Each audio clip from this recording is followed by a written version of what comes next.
kiss me. What? Public displays of affection make people very uncomfortable. Yes, they do. Some of our favorite Marvel actors have gotten rather friendly on screen with each other. That's no surprise. They are actors, capable of many things, of course. Here's just some of our faves that we bet you haven't heard about yet. Oh, also, we're going to end everyone by rating them as a couple in their Marvel characters. Let's go!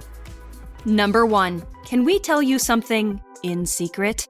Oscar Isaac plays Laurent Leclerc, who seduces a woman named Thérèse Raquin. She's played by the beloved Elizabeth Olsen, of course. Scarlet Witch and Moon Knight? We can get behind this pairing. Witches get power from the moon or something, don't they? Great couple, but we still prefer Vision. We give this shipping 7 out of 10. Number 2. We could see the Atom Project being a Deadpool plotline. Quite recently, the Atom Project came out, bringing to us the dynamic of Reynolds and Saldana. Hey. Hi. She plays Laura Shane, Adam's wife, and a fellow Time pilot left stranded in 2018 after a failed attempt on her life. A better dynamic, though, would be their Marvel personas, Deadpool and Gamora. We give this couple a 10 out of 10 because they would either destroy each other or fall madly in love, and either way, we want to see that. It takes me 7 tries to get something right, but I am not a quitter. Number 3. The cringy Captain America can go west. The Witch and the Super Soldier found love in a movie called Ingrid Goes West in 2017, just a couple years before Falcon and the Winter Soldier. Olson and Russell play husband and wife in the movie. I haven't, not technically, Yes, they are. but you know, They are. yeah, they are. Olson plays a narcissistic social media influencer, and Russell plays a painter. Now, if Wanda and John Walker got together, Wanda would most definitely obliterate him. We give this imaginary couple 1 out of 10. Yeah, and they're really entertaining to work on. Number 4. Stuck between the devil and the deep blue sea. The actors found love on screen in Deep Blue Sea via a passionate affair when Rachel Weisz's character, Hester, cheats on the High Court judge with Hiddleston's character. It does not end very well. In a weird way, we could see Loki and Molina Vostokov, Yelena and Natasha's mom, maybe possibly getting along. We give this imaginary couple 6 out of 10.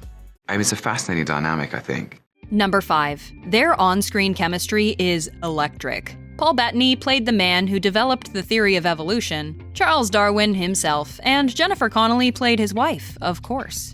Paul and Jennifer didn't meet filming Creation. They actually met filming A Beautiful Mind, but they played lovers in Creation. Jarvis/Vision and Karen/Suit Lady would make the ultimate couple that would take over the world. We give this totally non-fictitious couple a 10 out of 10. You can't tell us Karen and Jarvis aren't secretly online dating. That's just canon. Number 6. We find this pairing just a wee bit strange. Scarlett Johannson played Mary Boleyn in the movie The Other Boleyn Girl, based on the real story, and she married Benedict Cumberbatch's character William Carey. However, King Henry VIII had eyes on Mary, and a reluctant affair began. That affair was reluctant because not only did Mary know it was happening, so did her husband, who kind of had to agree because, you know, Henry was a king. Yay! After the bull Doctor Strange pulled in No Way Home, we couldn't see Natasha Romanoff putting up with his shenanigans, even if she were still alive. So yeah, we can't give them better than a 3 out of 10. Number 7. Dr. Palmer could outwit Tony Stark as well as Irene could outwit Sherlock. Rachel McAdams played a femme fatale, Irene Adler, from New Jersey, who outwitted Sherlock Holmes on several occasions.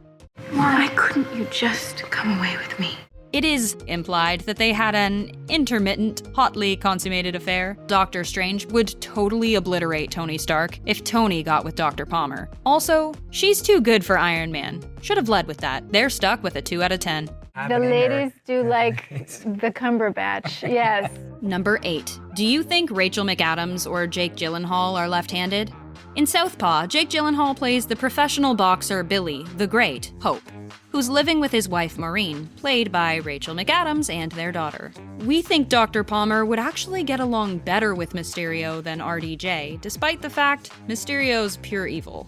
4 out of 10. Number 9. An octopus and a god walk into a bar. The 2002 film Frida, based on the painter Frida Kahlo, had one of the greatest love stories ever, which was reflected on the screen. IRL, Diego was 20 years older than his love, And the actors themselves? Molina is 13 years older than Salma Hayek. There's no reason the couple of Ajax and Doc Ock would work out. And there's really no reason it wouldn't. Change our mind. 5 out of 10 for just being plain old meh. Number 10. Up and Coming Lovers. The psychological thriller Don't Worry Darling is set to premiere this year with Florence Pugh and Harry Styles playing lovers. Hard to picture Florence in romances after her solid performance in Black Widow, but yes, she did play lovers with Harry Styles. In the MCU, it's a weird combo, but hey, we like weird.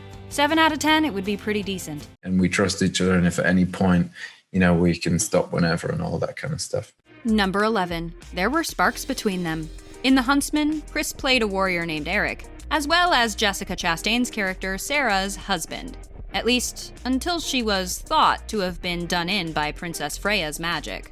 Oddly, we do not think Thor and the villain from X-Men Dark Phoenix would make the worst of couples out there. But the hero-villain thing sure puts a damper on it. 5 out of 10 for another meh couple we don't really want to see.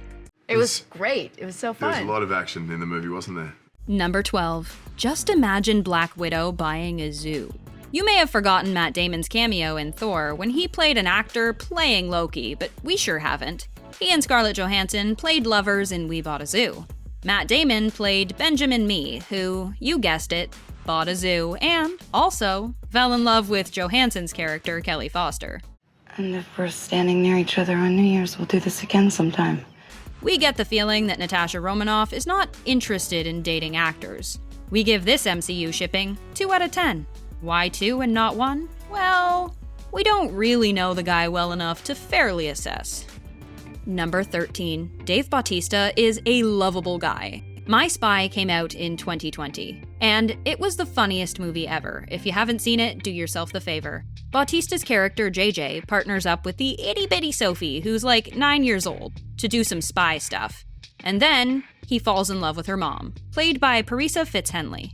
You stumbling into our lives has been a breath of fresh air. Drax is a super lovable guy. We could see things working out all right with Reva Connors. 7 out of 10 because it isn't our favorite shipping, but it would all work out fine. Number 14. Bondurant? Beaufort? Names this similar are a semblance of a poor screenwriter. In the crime drama film Lawless, Tom Hardy plays a character named Forrest Bondurant, who's running a moonshine business and marries dancer and waitress Maggie Beaufort. Venom plus the villain who can make stuff levitate? That's a weird couple that we can totally support. 10 out of 10. That's only our third perfect score, by the way. 1 minute you're married to a machine, the next you're dating the moon. Being an actor can definitely be a weird experience at times. Do you ever think the actors have a hard time leaving past on-screen relationships at the door when they end up in a new movie together? Let us know your thoughts in the comments. And thanks for hanging out with us here at The Things.